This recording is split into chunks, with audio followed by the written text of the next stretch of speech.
Vous vous êtes déjà réveillé en ayant l'impression que vos genoux ne vous obéissent plus comme avant? Parfois, rien qu'en sortant du lit, cette raideur gênante apparaît, comme si le corps était plus lourd, plus lent. Il n'y a eu aucune chute, aucune blessure récente. Mais la douleur est là. Elle reste, vous rappelant constamment que quelque chose a changé. Et le plus difficile, ce n'est même pas l'inconfort en lui-même, c'est la peur qui se cache derrière. La peur de tomber, de dépendre des autres, de perdre votre liberté. Beaucoup de personnes, après 60 ans, commencent à vivre avec cette douleur silencieuse au genou. Ce n'est pas seulement le vieillissement, c'est aussi l'effet d'éviter le mouvement par peur d'aggraver la situation. Et moins on bouge, plus le corps perd de la force. C'est un cercle vicieux.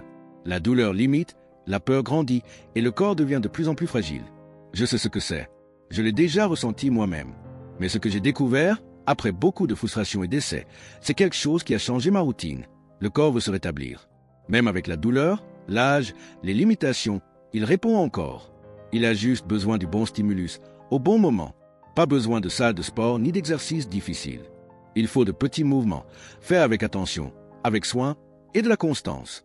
C'est pourquoi je vous invite à comprendre ce qui se cache derrière cette douleur et pourquoi elle ne doit pas être votre destin. Aujourd'hui, je vais vous montrer 5 mouvements simples que j'ai commencé à faire chez moi. Et après une semaine, mes genoux ont commencé à changer. Non seulement la douleur a diminué, mais la confiance est revenue. Ce n'est pas de la magie, c'est de la présence, de la patience et de la foi. Marchons ensemble. Peu de gens réalisent que le fait de rester assis longtemps peut être l'un des pires ennemis pour la santé des genoux.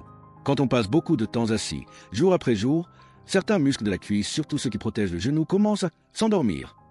Ils deviennent faibles, sans stimulation, comme s'ils oubliaient leur fonction de soutien. Et quand on se lève, ils ne répondent pas fermement, ce qui fait que le genou absorbe seul tout l'impact du mouvement.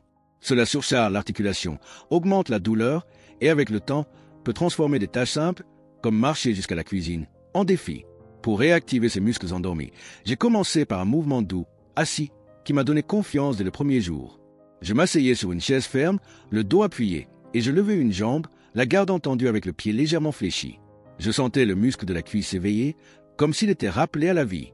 C'était un geste simple mais puissant. Je répétais 8 à 10 fois avec chaque jambe, en me reposant quand nécessaire, sans précipitation, sans obligation, juste en sentant le corps s'éveiller petit à petit. Les premiers jours, la différence était subtile. Mais à la fin de la première semaine, j'ai remarqué quelque chose d'important. La raideur matinale, celle qui me faisait sortir du lit comme si mes jambes étaient attachées, a commencé à diminuer. Et la chose la plus surprenante, c'était de voir qu'en me levant de la chaise, je ne ressentais plus ce déséquilibre d'avant. C'était comme si mes genoux avaient retrouvé le soutien qu'ils avaient perdu. Cet éveil de la cuisse est devenu partie intégrante de ma journée, comme un rappel que la force est toujours là, en moi, et qu'avec des limitations, mon corps est encore capable de se réorganiser et de me soutenir. Tout commence par un geste simple, et par le courage d'essayer. Peu de gens imaginent que la douleur au genou peut en réalité commencer au sol, plus précisément, au pied. Avec le temps, beaucoup d'entre nous marchent en traînant les pieds, sans s'en rendre compte. Les pas deviennent courts, les orteils immobiles, le contact au sol rapide, presque mécanique. Cette habitude, apparemment anodine, fait que la base essentielle de notre corps est déconnectée, la plante des pieds. Et quand cette base est déconnectée, l'alignement du genou est directement affecté. Il perd sa référence de soutien et commence à compenser de façon incorrecte, ce qui cause surcharge, désalignement et douleur. C'est alors que j'ai compris qu'avant de chercher à renforcer le genou, je devais reconnecter mes pieds. J'ai commencé assis, en sécurité, avec les 2 pieds bien posés au sol. Je fermais les yeux un instant, respirais profondément et portais attention aux sensations dans mes pieds. Puis, j'activais les orteils comme si je voulais attraper doucement le sol. Je maintenais ces contractions quelques secondes puis relâchais. Je répétais plusieurs fois, lentement, calmement, sentant chaque partie s'éveiller. Cette pratique, apparemment si simple, m'a offert une découverte transformante. Je me suis rappelé d'un monsieur japonais que j'avais rencontré, qui disait « Des pieds forts soutiennent une vie longue ». Là-bas, au Japon, il est courant que les personnes âgées fassent des exercices spécifiques pour les pieds chaque jour, parce qu'ils comprennent que c'est de là que naît la stabilité de tout le corps. Ce n'est qu'en commençant à activer mes pieds que j'ai réalisé à quel point ils étaient déconnectés. Et tout a pris sens. Comment le genou pourrait-il bien fonctionner si le pied, sa base, est désactivé? Une dame qui me suivait disait une phrase que je n'ai jamais oubliée. Je pensais que la douleur venait du genou, mais c'était mon pied qui dormait. Quand le pied s'éveille, le genou remercie, et la marche reprend un sens. Il est naturel de penser que le genou est le principal responsable lorsque nous ressentons de la douleur en marchant, en nous levant ou en montant des escaliers. Mais avec le temps, j'ai découvert quelque chose de surprenant. Souvent, le genou ne fait que répondre à un déséquilibre qui commence bien plus haut dans le bassin. Quand le bassin est désaligné, il transfère ce déséquilibre aux jambes. Et qui en souffre? Le genou. Il est obligé de compenser ce que le bassin ne peut pas soutenir. C'est comme une porte qui grince, pas parce qu'elle est cassée, mais parce que le cadre est tordu. Réparer la charnière ne sert à rien si la base est déplacée. C'est pourquoi j'ai inclus dans ma routine un mouvement de rotation pelvienne qui pouvait être fait en toute sécurité, même pour ceux qui ont peur de tomber ou ont du mal à rester debout. Je me servais du mur comme appui. Je posais mon dos, relaxais mes épaules, gardais les pieds parallèles au sol. Puis, avec précaution, je bougeais le bassin d'avant en arrière, dans un geste doux, comme si j'essayais de poser le bas du dos contre le mur, puis de l'éloigner légèrement. La sensation était comme si le centre de mon corps se réorganisait, lentement, à mon rythme. Ce n'était pas un mouvement qui faisait transpirer ni souffrir. Mais peu à peu, j'ai commencé à remarquer des changements subtils. Mes pas sont devenus plus assurés, le genou a cessé de plier de travers, et cette sensation de déséquilibre en marchant a diminué. Ce qui semblait être un problème au genou était en réalité un appel silencieux de mon bassin à l'attention. Ce geste, si simple et respectueux du corps, m'a appris que beaucoup de douleurs que nous ressentons ne sont pas exactement là où elles semblent être, et que prendre soin de la source, avec douceur et conscience, peut être le premier pas pour soulager ce qui dérange le plus. Un bassin bien positionné donne au genou la chance de jouer son rôle plus facilement, et le corps entier en remercie. Parfois, la douleur que nous ressentons à l'extérieur du genou ne vient pas exactement de là où ça fait mal. Cela peut paraître étrange, mais le corps humain est ainsi, plein de connexions subtiles, de chemins silencieux de tension qui se propagent d'une région à une autre. Ce n'est qu'en comprenant l'importance du fascia, ce tissu qui enveloppe nos muscles comme un réseau, que j'ai réalisé à quel point il peut interférer avec nos mouvements. Quand ce réseau est rigide, coincé, mal entretenu, il tire, bloque et limite. Et le genou en subit les conséquences. Pendant des années, j'ai essayé d'étirer directement le genou. Je forçais ma jambe, je l'étirais à toute vitesse, croyant que plus l'étirement était intense, meilleur serait le résultat. Mais cela ne me causait que plus d'inconfort.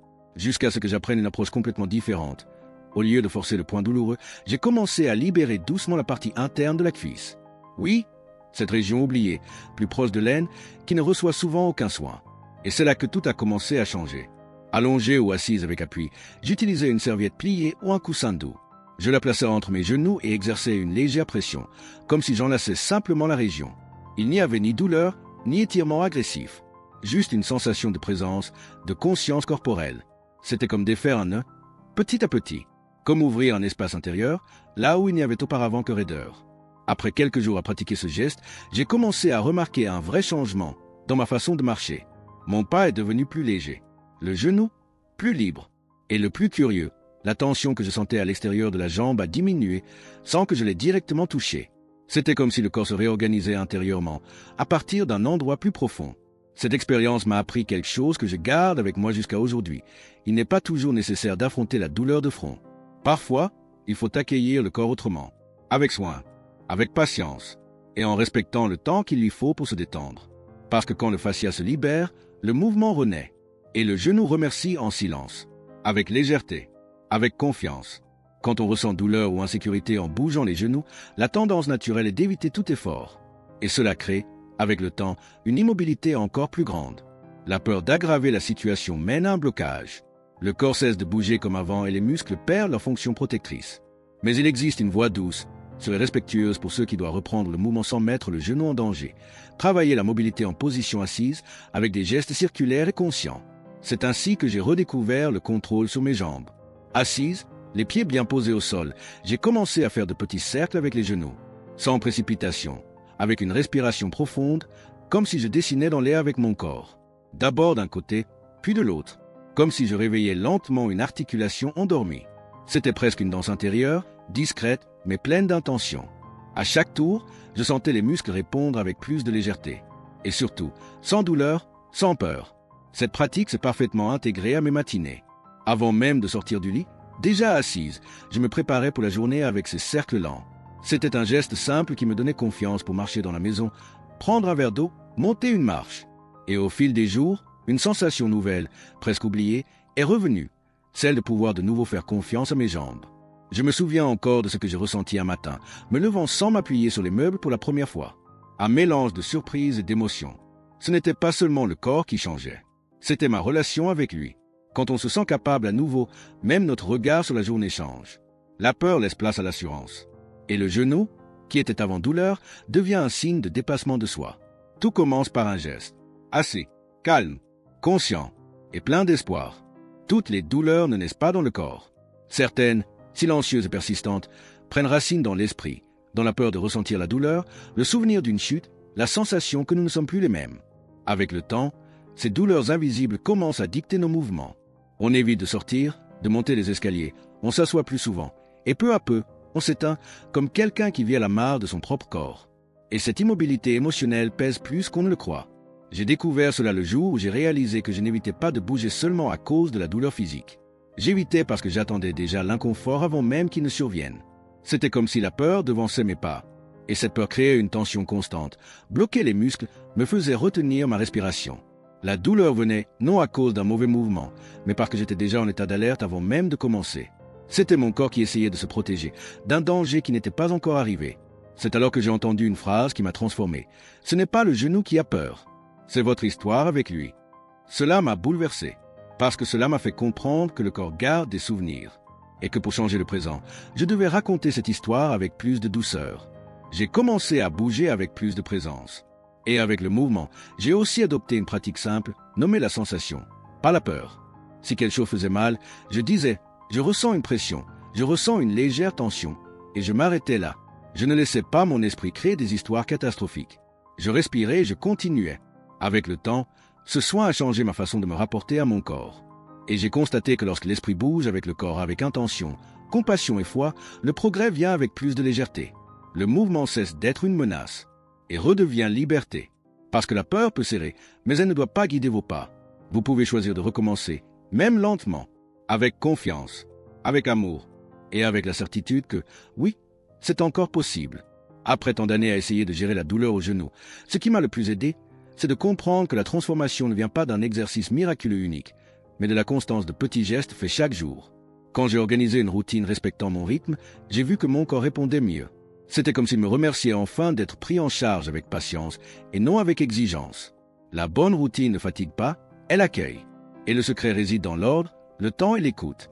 Le matin, avant même de sortir du lit, je commençais par le mouvement circulaire assis. Cette petite mobilité chauffait mon corps, me préparait à la journée et réduisait cette sensation de raideur dès le réveil. Ensuite, debout avec appui, j'activais mes pieds. Je sentais chaque orteil bouger comme s'il disait « Nous sommes là pour te soutenir ». C'était un geste de retrouvailles avec la base de mon corps. Au milieu de la journée, quand je sentais que mon corps avait déjà bougé un peu, je faisais l'élévation des jambes assis. Cela réactivait la musculature de la cuisse, celle qui donne de la stabilité aux genoux et qui s'oublie après tant de temps assise. En fin d'après-midi, quand la fatigue du jour commençait à se faire sentir, j'utilisais la serviette pour libérer la partie interne de la cuisse. C'était un moment de soulagement, de relaxation, comme si je laissais partir la tension accumulée. Avant de dormir, appuyé au mur, je faisais la rotation pelvienne. C'était ma façon de réaligner mon corps, calmer mon esprit et remercier pour une autre journée où j'avais bougé avec présence. Cet ordre n'était pas aléatoire. Il suivait la logique de mon corps, du réveil au repos. Et grâce à cela, en quelques jours, j'ai commencé à percevoir des signes clairs d'amélioration. Mes genoux ont cessé de se bloquer. Mes pas sont devenus plus sûrs. Et surtout, la confiance est revenue. Mais il est important de rappeler, rien de tout cela n'est immédiat. Il n'est pas conseillé, les premiers jours, de tester le genou avec des escaliers, des squats ou des mouvements brusques. Le corps a besoin de temps pour reconstruire ses bases. Et chaque geste doux s'accumule comme un investissement. Je compare cela à des intérêts bancaires positifs. Chaque jour où vous répétez cette séquence, même pendant seulement 10 minutes, vous accumulez confiance, équilibre et vitalité. Il ne s'agit pas d'en faire beaucoup, mais d'en faire avec amour. Parce que le corps ressent quand on le traite avec respect. Et il répond avec gratitude. La constance transforme, pas à pas, à votre rythme, avec votre histoire, et avec toute la dignité que vous méritez. En regardant en arrière et en me souvenant comment tout a commencé, je réalise que le plus grand changement n'a pas été seulement physique. Oui, la douleur a diminué. Mes genoux sont devenus plus fermes. Marcher n'est plus un défi constant.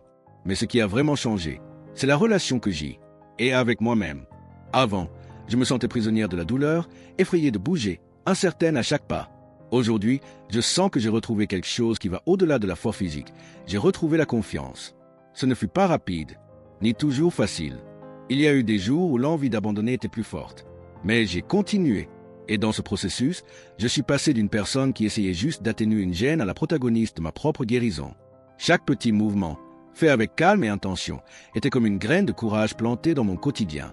Et ces graines ont commencé à fleurir, sous forme de pas plus sûrs, sous forme de nuit avec moins de douleur, sous forme d'espoir. C'est pourquoi, si vous vivez aussi avec la douleur au genou, je veux vous faire une invitation sincère. Essayez ces mouvements pendant 7 jours. Juste c'est à votre rythme, sans précipitation, avec présence. Observez comment votre corps réagit. Écoutez vos limites et accueillez chaque progrès, aussi petit soit-il. Parce que chaque geste, chaque tentative est une déclaration silencieuse d'amour de soi. Avec le temps, vous remarquerez que le genou n'est que le début. Ce qui change vraiment, c'est votre énergie, votre regard sur vous-même, votre confiance en vous. La marche peut recommencer doucement, mais elle recommence. Et avec elle vient ce sentiment de liberté qui manque tant. Avec l'aide de Dieu, avec constance et douceur, oui, c'est possible. Il y a encore beaucoup de chemin à faire. Et tout commence par le premier pas que vous choisirez de faire aujourd'hui. Cliquez sur la vidéo qu'il vous recommande maintenant.